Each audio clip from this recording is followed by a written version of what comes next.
but I am about to introduce my former boss, the 82nd Attorney General of the United States, Eric Holder. Eric is the third longest serving US Attorney General in the history of the country. He served for 6 years in the Obama administration, and he was the first African American to serve as the Attorney General of the United States. He is an internationally recognized leader across a broad range of regulatory enforcement and national security issues, but his most significant impact may be his leadership on criminal justice reform, including the US Department of Justice's Smart on Crime policies that emphasized many of the same principles at the core of this conference: fair enforcement of laws, comprehensive solutions, just and proportional responses to crime, and use of data to inform our strategies. In 2014, Time magazine named Mr. Holder to its list of the 100 most influential people, noting that he had worked tirelessly to ensure equal justice. As someone who worked for him for 6 years, I now call him a friend, but I also want to tell you, and this is where he's going to get nervous, you couldn't have had a better boss, you couldn't have had a better leader, you couldn't have had better inspiration on these issues. I still remember the day that I took my oath of office as the Assistant Attorney General, and his timing was perfect. He called right after I'd taken the oath and he said, "You have carte blanche, I trust you." Because he knows that our values, we share the same values. We grew up in similar communities. He grew up in Queens. I grew up in Amityville on Long Island. And we shared the same views of trying to make sure that we leveled this playing field so that everyone had a fair chance to succeed, though keeping those people out of the criminal justice system that we could, and making sure that those who were in it, I consider it that they're in the custody and care when we have them in our criminal justice system so that they are better when they come out. And he understood that, and he understood the humanity that Daryl talked about, and that these are people, these are citizens. So he is going to be interviewed today by Justin George with the Marshall Project. Justin is the White House correspondent for the Marshall Project, where he covers crime, politics, and policy.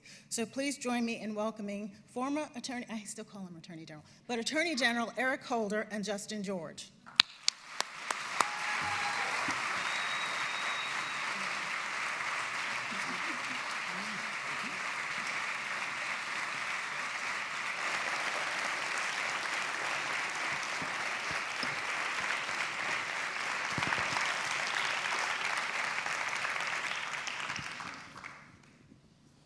Attorney General, thank you for being here. We're sitting close, man. Yeah, we are.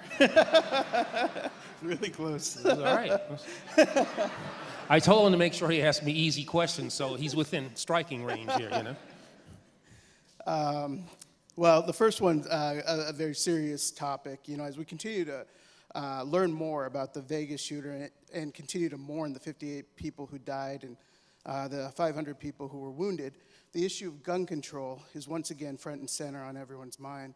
You know, last week we saw a little bit of movement there where the NRA said that it would not oppose any restrictions that might be placed on these bump stock devices. So I'm wondering what you think of that, and also if you think that there might be other measures that are amenable to both sides of the debate. Well, first, thank you all for having me, Carol. It's great to see you. I didn't hear all of the introduction. She probably said stuff like I was a good boss. The reality is I worked for her. What I would say about Las Vegas is that, you know, we've had far too many of these, and we have become numb to them in some ways, desensitized. I was looking at some statistics. You know, we make up about 5% of the world's population, and we have over 40% of all the privately held guns in the world, right here in the United States of America. There are reasonable gun safety regulations that the American people overwhelmingly support, cuts across ideological lines, you know, banning assault weapons, large capacity magazines, background checks, Republicans, Democrats, conservatives, liberals, but the gun lobby, you know, can't get past the gun lobby. And here's my prediction. The NRA said last week that with regard to that device that converts something into almost an automatic weapon, they said they wouldn't oppose or they'd work on it. My guess is that over time, you watch, they will come up with some reason as to why that is an integral part of the Second Amendment. That's my prediction. And So I think it's really just a question. This is a political question. You know, the facts are, I think, relatively clear. This is whether or not the American people have the political will to force their representatives to do what I think is the right thing, and that is to put in place these reasonable gun safety measures. You know, it's as simple as that. You know, with both sides so entrenched on the issue, you know, you're actually hearing sort of kind of extreme sort of ways to look at it. Some are even bringing up, you know, should the Second Amendment be amended? What do you think of that? No, I'm not sure about that. You know, I think that, you know, we are, the Second Amendment under the Heller decision, 5-4, Justice Scalia writing for the majority, said that there's an individual component to the Second Amendment. Contrary to, I think the decision was Bell, I think about 70 years or so before, and I think what was, I think, a kind of a common understanding of what the Second Amendment was about. But, you know, it is what it is. So I don't think that we need to amend the Second Amendment. Even in the Heller decision, Justice Scalia made it pretty clear that there were things that could be done under the Second Amendment to restrict people's access to guns, that governments could impose certain things, and it is, as I said, a political question as to whether or not, you know, our state legislatures, our federal Congress will do the appropriate thing. Heller is there, Second Amendment is there, but that doesn't mean that people should have, that every person should have an unfettered right to guns. I mean, you know, the notion that people don't take background checks, that we have people with you know, mental instabilities who have the ability to get guns.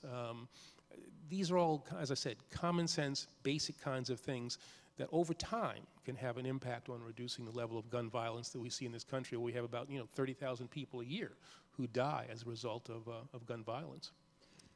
You know, when you're looking at the current administration, the work that it's doing, does it ever feel like a lot of the work that you've done is just sort of being dismantled when it comes to sort of criminal justice sort of issues, whether it be, you know, the apparent halt to consent decrees or lifting of protections for transgender workers, or the prosecutorial sort of things that prosecutors are going to focus on? You know, what does that feel like, first of all? But second of all, you know, of all the rollbacks, which ones matter most and why? Well, yeah, it doesn't feel good. I can tell you that. To think that, you know, we worked as hard as we did and put in place measures that were evidence-based, not ideologically driven, but evidence-based. And that's the thing that kind of gets me. A lot of these reversals, these policy changes that the Department of Justice is putting in place are, I think, driven by ideology, by politics, and by, I think, views of policy that, you know, frankly, were inconsistent with the evidence that we found. You know, the notion that we're going to go back to, it looks like, you know, an era of mass incarceration, where we're going to not do what we said, which was to focus, you know, the limited resources we have in law enforcement on the people who potentially do the greatest harm. I'm very concerned about that. You know, there's limited resources in the law enforcement community. 1/3 of the Justice Department's budget before our reforms went to the Bureau of Prisons. Now, these are, you know, good people who work at BOP, but the more, if we didn't put those reforms in place, the percentage that would go to the Bureau of Prisons would have steadily risen, which would decrease the ability to hire prosecutors, hire agents for the FBI, the DEA, or make grants to our state and local partners. And my concern is that we're putting ourselves back on that track for no good reason. Over the past 2 weeks, the issue of police bias, you know, has been brought up by NFL players who are kneeling, and that's obviously been brought into focus and highlighted by the words of the president and the actions of the vice president. Is there a systemic problem of bias in policing in America? Well, you know, I think police officers are no different than, you know, the majority, just the rest of us. And I think in terms of, you know, what I'd want to do if I were, you know, the king and I could dictate all kinds of things, I'd like power for 24 hours, you know. I think that, police officers need to be taught survival skill, get survival skill training. How do they, make sure that they get to go home at night? Also, use of force. When is the use of force appropriate? And then deal with this whole question of implicit bias, which I think all of us have. And this is irrespective of your race or your gender, your ethnicity. We all carry that with us. We see people and we make assumptions about people. Race is still something that is a factor in this country, and the fact that we have to acknowledge that. We have to come to grips with that. We've got to talk about this. I gave a speech on Black History Day, I think back in 2009, and I talked about our inability as a nation to talk about race. And unless we get to that kind of discussion, it's a painful conversation, but it's a necessary conversation. But until we do that, we're never going to really make the kind of progress in a whole range of fields that we need to make. And among them would be in law enforcement. So on that same topic, Attorney General Jeff Sessions has signaled an end to using consent decrees. What are your thoughts on, their usage? Do they work in cities like Ferguson, Baltimore? And do you think that they help or hurt police-community relations, given how much, police unions protest them? Well, I think that they help, and my guess would be that, I haven't seen any studies about this, I only have anecdotal things, but if you talk to people in communities post-consent decrees, if you talk to police departments post-consent decrees, I think they will generally say that they're policing better, that the relationship between law enforcement and the communities that they serve is better. It's a painful process, to go through. It's not a great thing if you're the police chief, I guess, or the city to be, singled out as, the focus of a pattern of practice investigation. But my experience tells me that they are effective, that they are good, and that they are sometimes necessary. And Attorney General Sessions making this pronouncement that you focus only on individuals as opposed to systems, I think is incorrect. What we have seen through the pattern of practice investigations that we conducted was that there were sometimes, some police forces, some systems that needed changes, wholesale changes, as opposed to focusing only on individuals. And the reflexive way in which police unions sometimes react to reform efforts, I think, is long-term not good for the members of those unions, because the reality is if you have a better relationship between law enforcement and the communities that they serve, police officers are safer. They work in a more safe environment. They're more effective because people are more willing to share information, and this reflexive negative attitude towards reform or to protect union members at all costs, regardless of the facts, is something that in the long term I think is self-defeating. On the issue of violent crime, when you look at a city like Chicago, you've seen that it's risen nationwide. A notable percentage of that rise can be attributed there. Early on, President Trump, warned that he would send in the feds to help get shootings under control. But in reality, what can the federal government really do to help a city like that is struggling with violence? Well, this is something kind of I find interesting. There's all of this talk about, this violent crime. Again, the president talked about it in his inaugural address, American Carnage or something like that. Sessions talks about, these dramatic rises in crime, which, again, a little inconsistent with the facts, actually a lot inconsistent with the facts. But Chicago is a special situation. And the question for me would be, well, if you are as concerned about this as you say you are, and I guess at some level I think that they are, what's your program? What are you doing for Chicago? I'll tell you, if I was the Attorney General of the United States now, I would have been to Chicago. I would have been dealing with those issues in some way, working with local leaders there, the mayor, community leaders, faith community, community activists, to come up with a way in which we deal with the problem, instead of simply pointing at the place as an example of all things bad in America. Do something. This is your damn job. And if we're going to send in the feds, Well, actually, that's not a bad idea. You know, we probably don't mean it in quite the same way, but putting special emphasis on what is a main driver for what was a slight uptick in the homicide rate over the last 2 years, although it's down in 2017, the national rate. That would be a good place for special emphasis. And you know, rhetoric's not going to do it. You know, put some people there, put some money there. Let's put some effort behind solving the homicide issue that we have in Chicago. They have simply not done enough. Would that be putting more federal prosecutors on the job, or what would that look like if you were sending in federal help? Yeah, I mean, I think it would probably involve, you know, reorienting maybe some of what the priorities are in the U.S. Attorney's Office, potentially moving some prosecutors there, trying to, you know, help with the ATF forces that you have there, the DEA forces that you have there, the FBI forces that you have there, trying to identify what weaknesses exist. You know, we had a similar problem in Washington, D.C. You know, people tend to forget.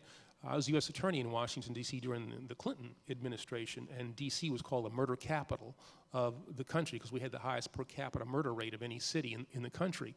And what Attorney General Janet Reno did with me as U.S. Attorney was to come up with programs, ways in which we could deal with the homicide issue that we had, but also deal with the underlying problems that caused that homicide problem. Because the reality is, you know, it's not a coincidence that you see the greatest amount of violent crime where you see the greatest amount of social dysfunction, where you see schools that don't educate, where you see high rates of unemployment, and then a tough one, you know, where you see men who are not meaningfully engaged in the raising of their kids, in particular their boys. I mean, these are all kinds of tough issues that I think have to be addressed if you want to get to the place where Washington, D.C. is right now. I mean, again, we went from murder capital to, you know, a homicide rate that's still, you know, one homicide is too many, but we have a homicide rate now that is, you know, is minuscule compared to what it was back in the mid-90s. And that can happen in Chicago if the city gets, I think, the kind of help that it frankly deserves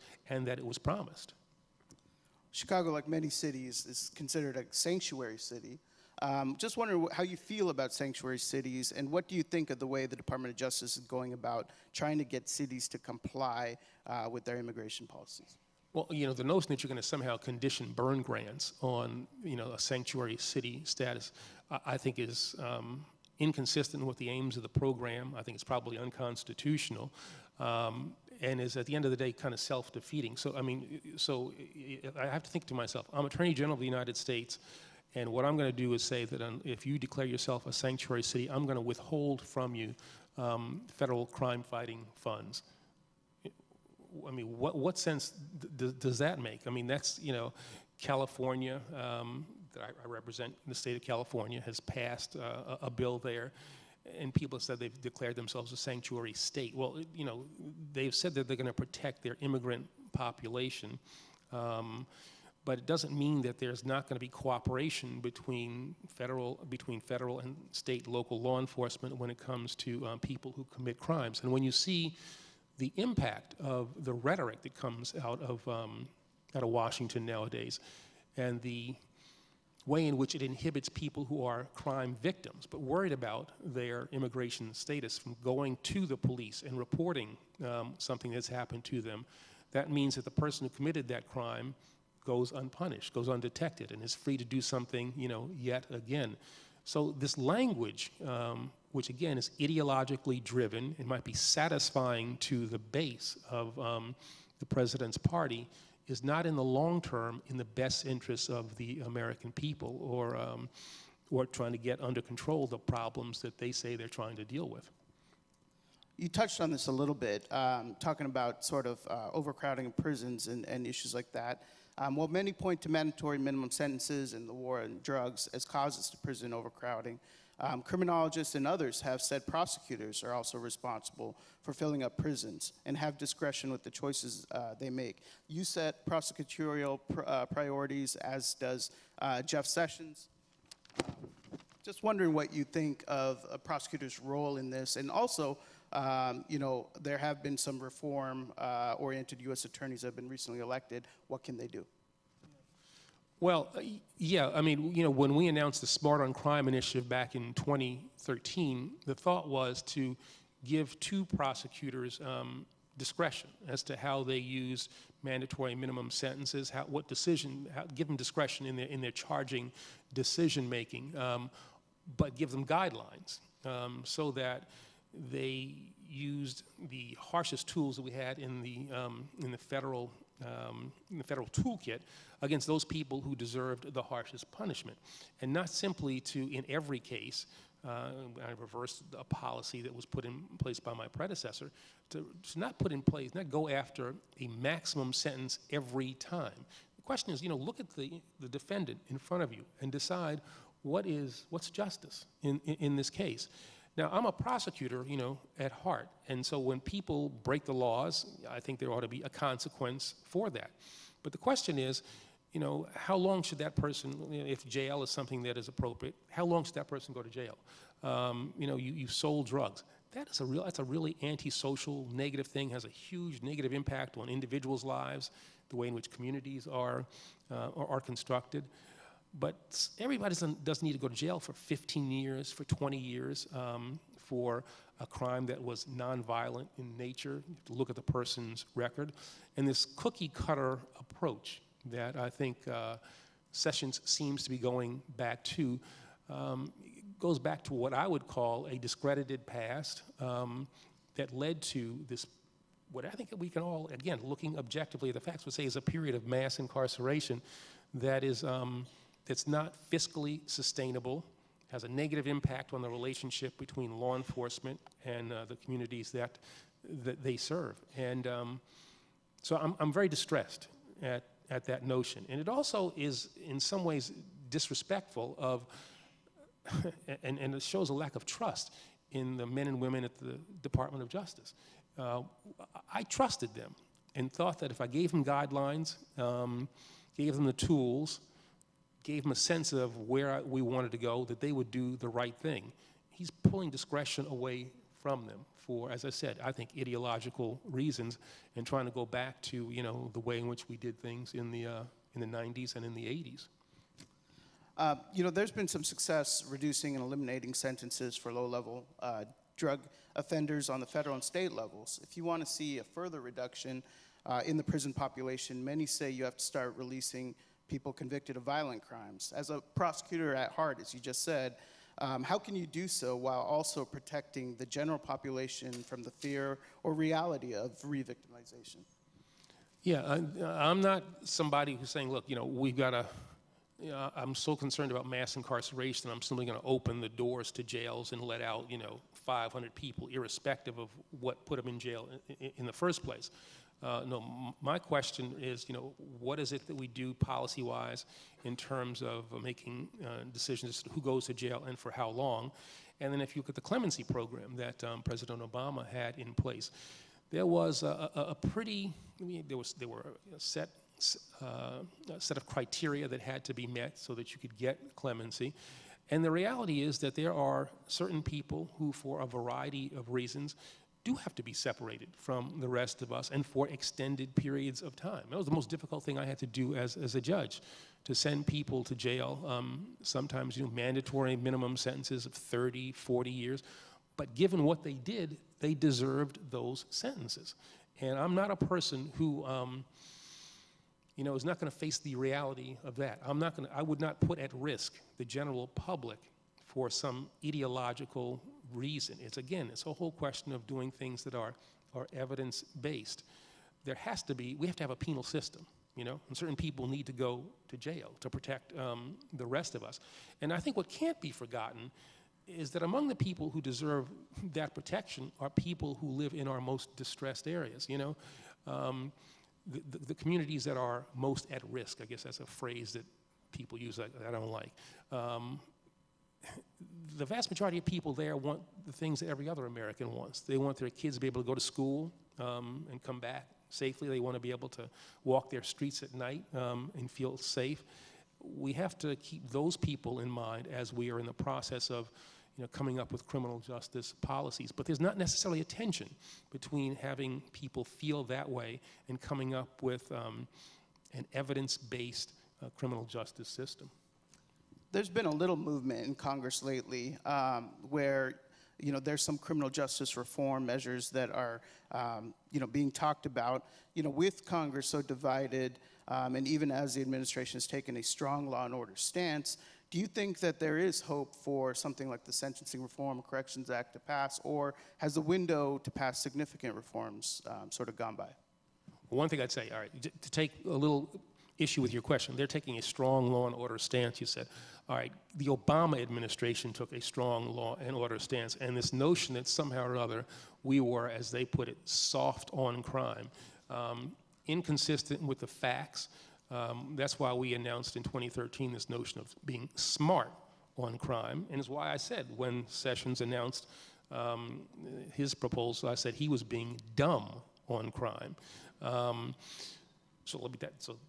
right, let me just make that clear. Criminal justice reform is something that had Republican support, Democratic support, liberal support, conservative support. It was an issue that everybody agreed on. Now, there were some disagreements on the margins, but I think everybody saw, because you saw certainly in some of the reddest states, movements towards criminal justice reform that were largely driven by economics.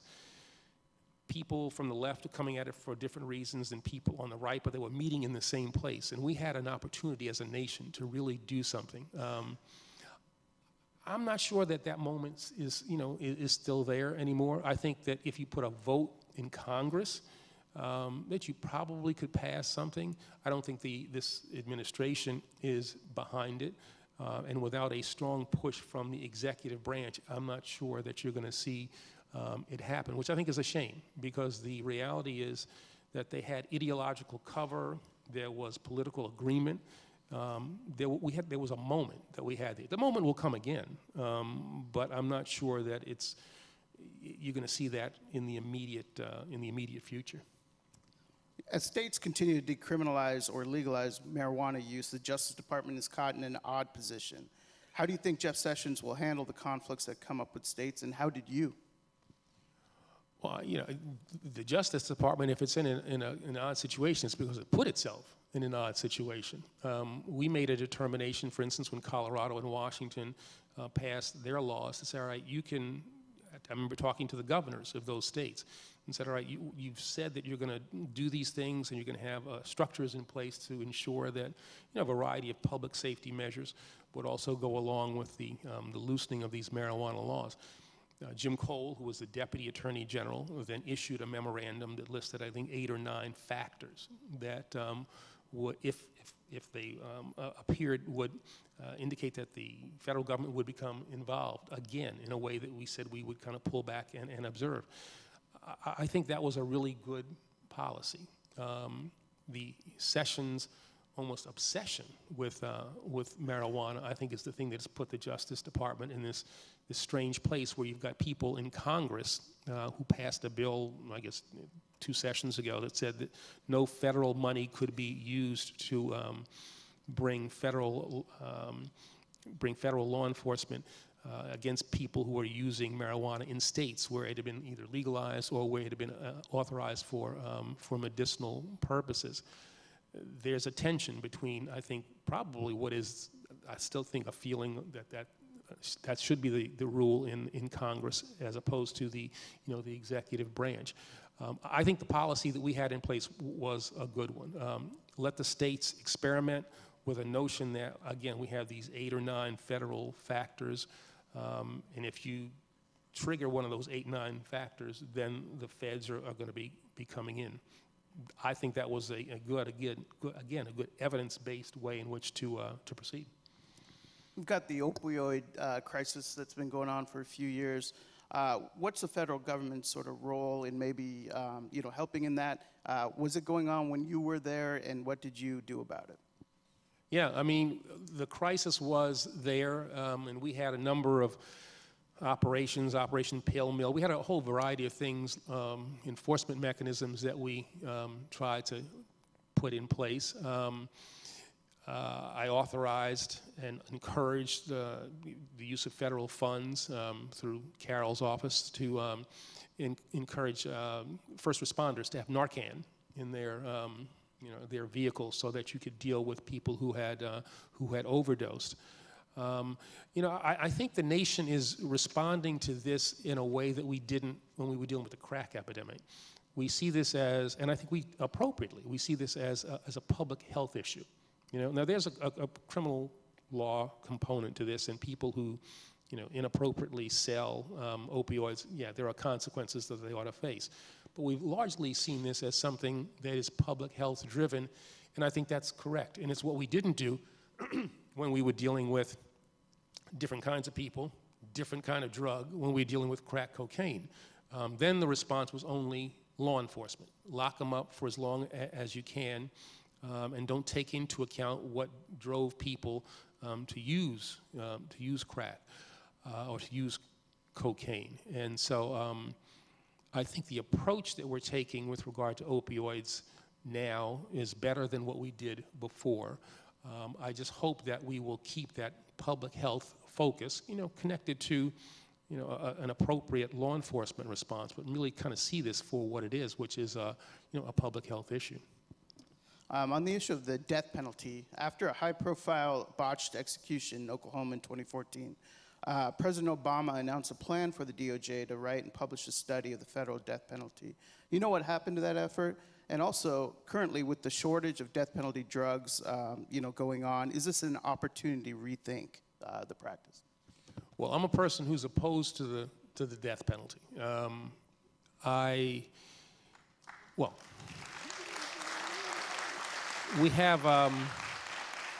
We have the best system of justice in the world, I think, here in the United States, but it's comprised of people.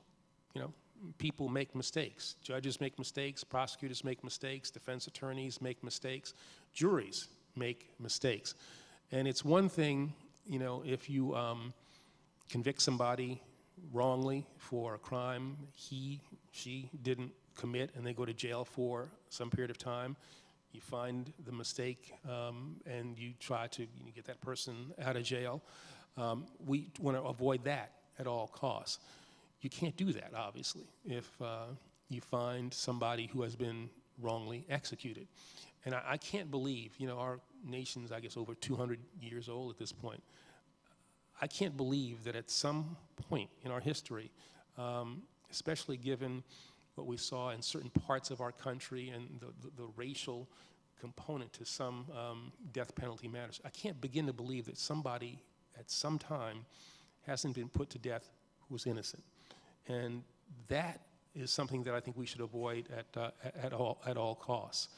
The fact that drug manufacturers don't want, they don't want their products to be used in the death process, I think is an indication of where, kind of where I think we're going. Now, it goes up and down, the support that the American people show for the death penalty.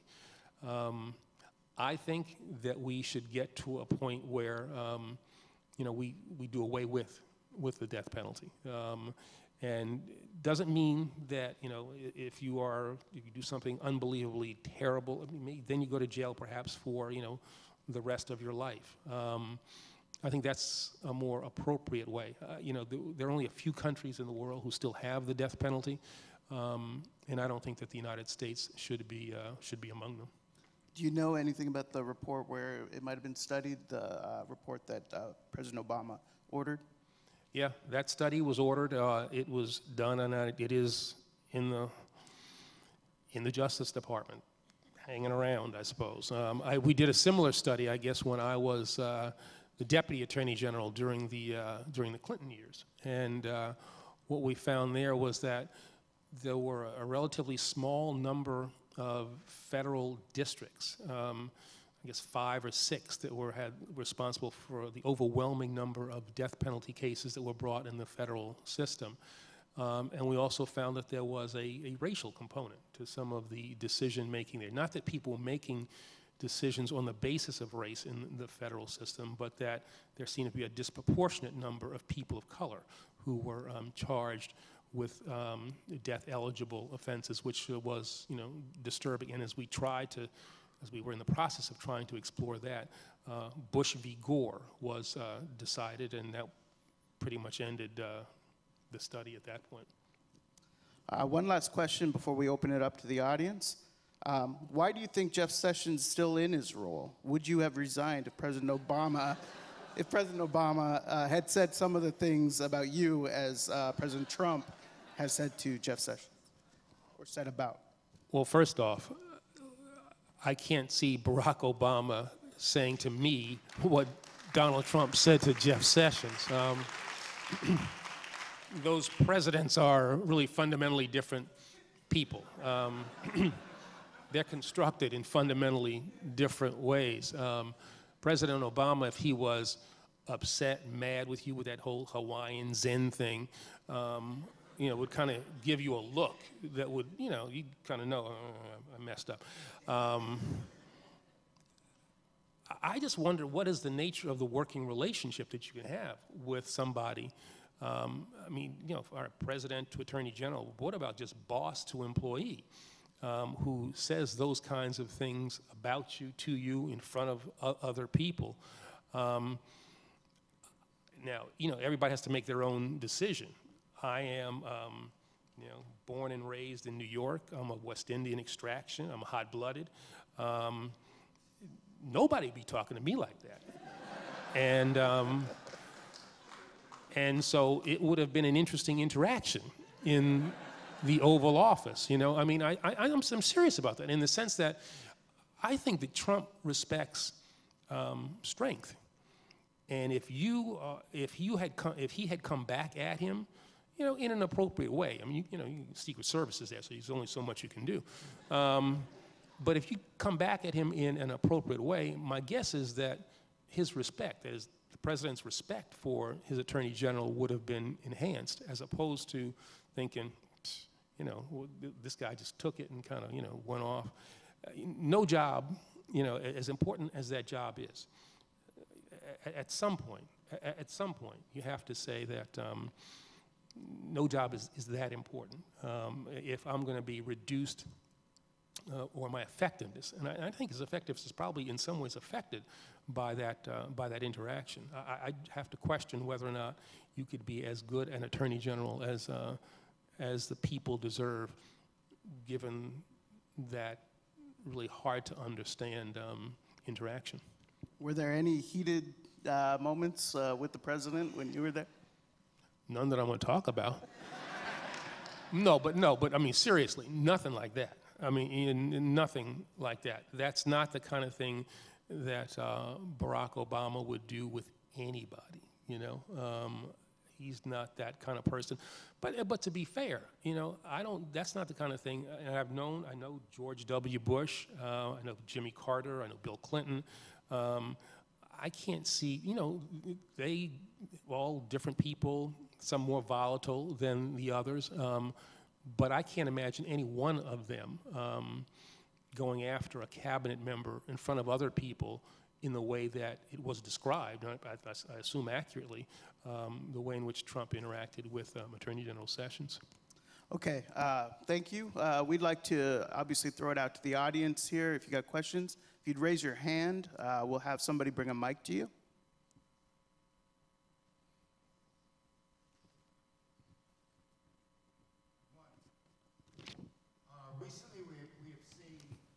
White supremacists make themselves known at Charlottesville. In fact, Spencer was just there the other day carrying torches.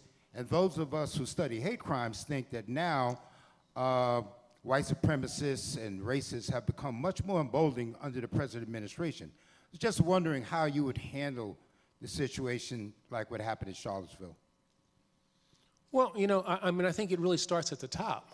And you can't, it has to be called what it is, You don't say that there were good people out there as well, If you're out there at a white supremacist march, you kind of give in your good person card, You got to surrender your good person card, like good people don't go to white supremacist marches. And that being the case, that's where leadership matters, where words from the president matter. And that was an opportunity for this president that I think everybody, I think everybody would pretty much agree, except for the core of his base, I suppose, that he missed that. He missed that opportunity. I think it's incumbent upon people in government, cabinet level people, to denounce white supremacists, to denounce what happened in Charlottesville. Again, this race is still something that we have not come to terms with. We've not come to grips with. We have not made peace with our history. And so when you're given an opportunity like that, and that's how I think that could have been viewed, that was an opportunity to speak forcefully and positively about things that we needed to do, people we needed to denounce, and I think the president, as I said, just missed that opportunity.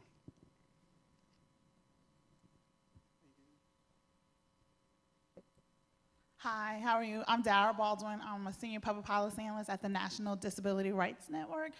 And I just want to say first, thank you for your work in including disability in criminal justice. President Obama's administration was the first administration to really push forward disabilities. And unfortunately, with 45, I refuse to call him that, he has completely destroyed everything that was done. And so I just wanted to know how you would include the disability conversation and the intersectionality of this criminal justice. You're just talking about the death penalty. Many of those people are usually people with intellectual disabilities, developmental disabilities. And most people, BOP doesn't do this well, collect the data. They say 85%. I would say 100% of the people in prison have a disability, whether it be emotional or PTSD. But we want to make sure that this conversation continues and from the beginning through the middle and through reentry specifically, because the ADA is being destroyed on the Hill. And so when you weaken those civil rights for the people who are outside of the system, you are weakening it for the people who are inside. Yeah, I mean, I think that, again, you've heard me say this more than once, these two words, evidence-based. I mean, all policy ought to be evidence-based, and especially criminal justice policy.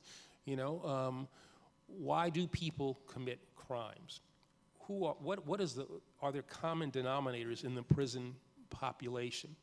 Are there mental health issues that we need to be dealing with? Are there other disabilities, deficits that we need to be dealing with? I mean, these are the kind of questions we need to be asking ourselves. And that's not out of, yeah, it's morally the right thing to do, but it also makes fiscal sense. Because at the end of the day, you want to spend as little as you can on, on the kinds of things, on prisons, for instance. You want to make sure that we keep people safe. I mean, that's, as a prosecutor, that was as Attorney General, my first job was to keep the American people safe, whether it was in the national security context or in the domestic context. But the question really is, how can you most efficiently spend those limited resources? And one of the ways in which you do it is to do studies. What does the evidence tell you? What does science tell you? And we've not done that, We've not done that. We have been content as a nation with dehumanizing people without asking, as I said, tough questions. Putting, mass numbers of people in jail without asking, well, why is it that we have, why are disproportionate numbers of people of color in prison? Why do so many people who are in prison have, deficits, intellectual, emotional deficits? What do we know about their histories? What is it we can do so we prevent this from happening? It's not only a question of enforcement, it's also about, prevention. One of the things I remember as a judge, in the most serious cases that I would, I think among the most serious cases that I would have, you'd get what was called a jacket, which would have the pre-sentence report. But attached to that, too frequently, was something that showed that the individual who was maybe 25, 24 years old had been in the system as an 8-year-old, as a 9-year-old, and had been abused in some form or fashion. Well, that's an intervention point where we as a society have not done the job that we needed to do. Kids exposed to violence, Carol and I worked on that. kids who are abused, you know, tend to do things that you can predict as adults. Those are the kinds of things that we need to be focused on if we're going to have a better criminal justice system. We'll go to right here in the center.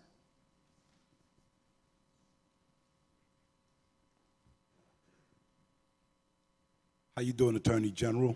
I'm Bakir Mujahid. Former Attorney General. Former Attorney General, but you're still in my eyes, so I need you back. Okay, I'm with the Southern Coalition for Social Justice. I grew up here in Brooklyn, New York, on Herkimer Street in Saratoga. I grew up watching the heroin epidemic too. And I remember Richard Pryor saying, it's an epidemic because it touched the white community. Would you say the health issue, the public health angle is being applied now because the same thing's true? Yeah, I mean, I think that there is a component that has shaped our approaches to the crack epidemic as opposed to the opioid epidemic. You know, there's a racial component to that. As again, that's a tough thing to say, but again, you know, let's be honest about this. When you're dealing with people of color in the inner city, and you had a crack plague, crack epidemic there, as I said before, we thought about it in dealing with it only from a law enforcement perspective. When it reaches the more general population, and it is a different drug, it's opioids, we think of it, you know, in law enforcement ways, I guess, to a certain extent, but we also think of it, we dial in the public health component. And I'm not, and that's right. That's the way in which we should be doing it. It's the way in which we should have done it when we were dealing with the crack epidemic. In a roundabout way, you answered my answer. I thought I answered it pretty, you know, what I'm I saying, like Richard Pryor. I mean, yeah, you know. True indeed. He made a joke to feed something bad sweet. You know what I'm saying? But I'm thinking, you said it was the way it should have been done. Was it not done that way? As you discovered why there was a need to stop executions because of the racial disparity behind it, that treatment towards it, the public safety issue, public health issue, wasn't done because of the racial bias. I think that was a component of it, I think, you know. I can't, I'm not here, no, I wouldn't say that that was the only reason, but I think that there was a racial component to it. You know, people of color are oftentimes seen as the other, you know. And we've seen that throughout our history. We can't, again, we can't deny that. History tells us that. And I think that certainly shaped the way in which we dealt with the crack epidemic. Yeah. Thank you. Next question. Good morning. Sadly, former Attorney General Holder. Or 82nd Attorney General of the United States. How's that? Excellent. You know, thank you for all the work you're doing in California. You kind of embodied Barack's term, audacity of hope. And I'm actually going to ask you to give me hope today. The work you're doing in California, can you just talk a little bit about how you might be strategizing with other attorney generals, with other states, with other legal people? Because I feel like every day we wake up and we're in a constitutional crisis every day, and it's a bleak picture. So I would love to hear your thoughts about what you're doing. Besides what you're doing in California, who are you talking to? How are you strategizing? Yeah, I mean, I think that, you know, Neera's still here, Neera Tandon, she's here. I've certainly been working with her, you know, Center for American Progress. I'm working on the National Democratic Redistricting Committee to deal with this whole question of gerrymandering. And, you know, so, well, wait a minute, we're here talking about criminal justice issues. What does gerrymandering have to do with it? Well, here's the deal. Gerrymandering has an impact on who is in a state legislature, you know? And you have politicians picking their voters instead of voters picking their representatives, and you end up with, like in Wisconsin, Democrats get about, you know, 50% of the vote and have about 1/3 of the seats in the state legislature. It's in the state legislatures that pass the criminal justice bills that I think are inappropriate, are not evidence-based. And so, you know, there's a connection between the work that I'm doing when it comes to gerrymandering and the work that I continue to do and the focus that I continue to have on criminal justice issues. Yeah, California, the state legislature is my client out there. and they may have made the determination that they made a great deal of progress and didn't want to see this administration roll back that progress when it came to immigration, health care, and the environment. And those are the things that we have been focused on. There are like-minded people around the country, and I think the reality is that, you know, we have to, the fight goes on, you know. There are certain principles to which I've always been committed and to which I hope you all will always be committed. And it means that we can't be spectators in the way that I think the American people have been for maybe a little too long. We've got to be active. We've got to be politically active. We've also got to make sure that, you know, we're operating at a whole bunch of levels. And it's just not, you know, you just don't get out and get politically active when somebody's running for president. You know, there are state legislative seats. There are local people who get elected. And I think that one of the few benefits of the Trump administration is that this is going to tell us, you know, who we are as a progressive community. This is going to tell us who we are as a nation. There's going to be lasting damage done, I think, by, you know, these 4 years. But the question will be, what will we do during these 4 years? How do we oppose policies that are, I think, wrong, not evidence-based, not in the long-term interests of the country? There are leaders around the country who I think are making themselves known, coming up with good policy alternatives. And I plan to stay, you know, active. I plan to stay involved, and I hope that you all will, you know, will do the same. You want to take one more? Sure. Let's get somebody in this section over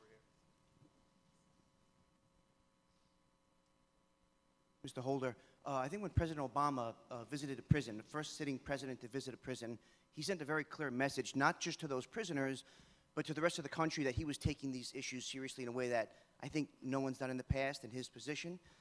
As a formerly incarcerated man that works in Sing Sing, is there any way we can get you to come and visit the facility and hear about the amazing things that the New York State Department of Corrections are doing in conjunction with some agencies like the college program, Osborne Association working with the parents, RTA working with theater, Carnegie doing music? Come and talk to us and listen to what we're doing. It would be not just a great message for the men that live there, but for the rest of the New York community.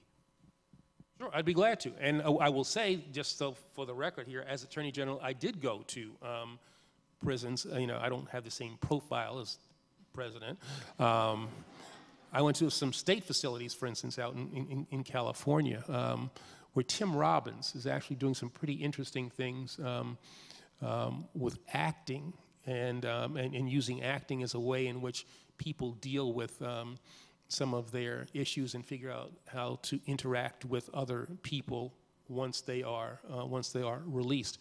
No, but I'd be glad to, you know, we'll figure out a way we can, you know, stay in touch, and I'd be glad to, you know, see what I can continue to do. Because the reality is, you know, I was the 82nd Attorney General of the United States, but I'm still a concerned American citizen, you know?